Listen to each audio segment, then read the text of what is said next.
So for me, I think the first moment I knew was about my sexuality.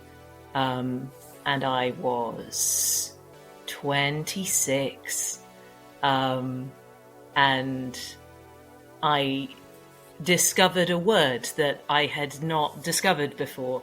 I was on the internet searching for different terms about uh, why do I not like sex? Why do I not enjoy sex? What is wrong with me? Why am I broken?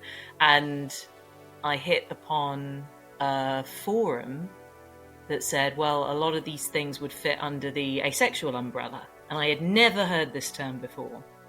And so I was suddenly going down a rabbit hole to look at this word and find out more. And the more that I read, the more I was like, oh my gosh, this fits everything that I'm feeling. This makes sense.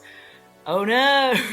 It was kind of like, oh, I'm not broken. But then that kind of came almost immediately with a real sense of fear.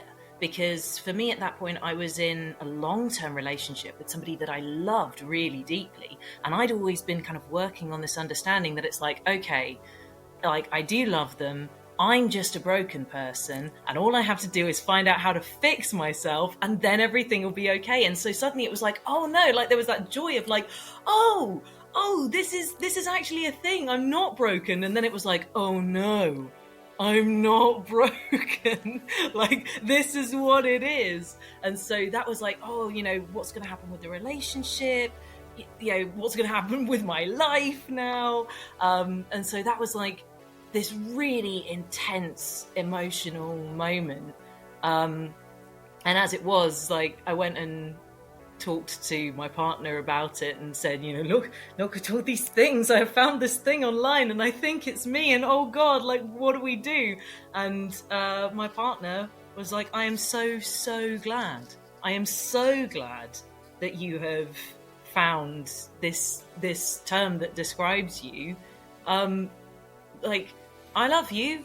We've been having these problems all through the relationship. The sex is clearly not the thing that's keeping this relationship together. If this is the term that describes you, if you are asexual and you're still happy to be in a relationship with me, I'm really happy to stay in this space. So, and we are still together. We have been in our relationship for, oh gosh, more than 10 years now for sure.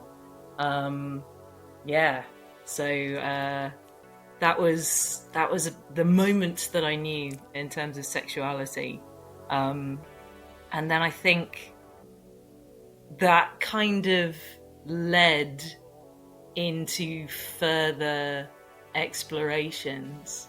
And particularly when we hit lockdown in 2020, there was this real moment of suddenly like not having to be anything for anyone else. And going, oh gosh, who am I when I'm just me, when I'm not going out and being this forward-facing person for work?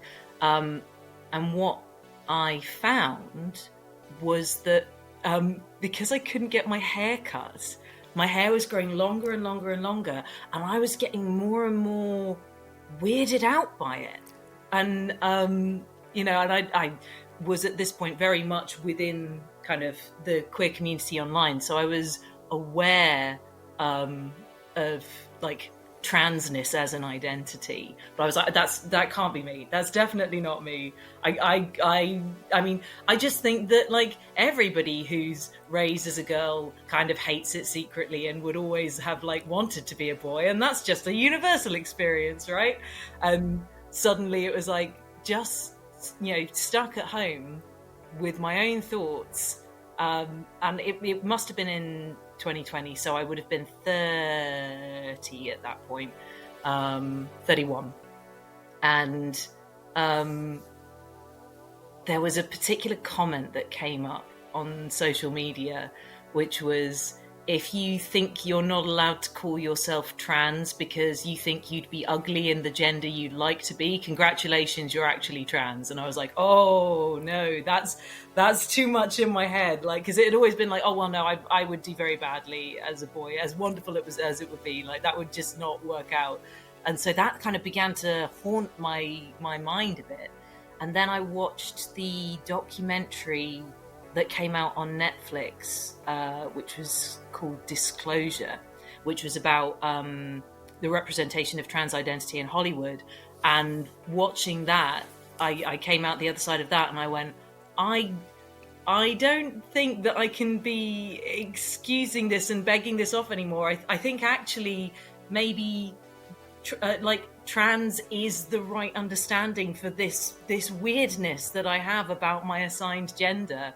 And so that was this real like moment of going, oh gosh, right, maybe this isn't nebulous. Maybe I need to start properly looking at this and seeing if this would make me happier.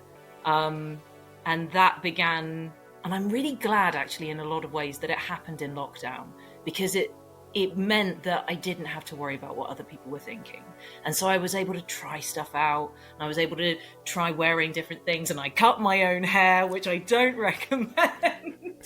But yeah, I was able to really kind of go through a lot of that wobbly stuff without having to deal with all the external noise, which meant that by the time we were coming out again in a more kind of social way, and even then that was still very very small groups, you weren't seeing very many people, so I was able to kind of very tentatively come out of lockdown and be like, so this is who I am, and I'm trying these things, and it's not like the jelly is still very wobbly, but can we try this? Can we try these pronouns? Can we try this stuff? And all of my friends around were really supportive, and I was able to be more cemented in it from having that time on my own. So that was kind of the second moment, if you like.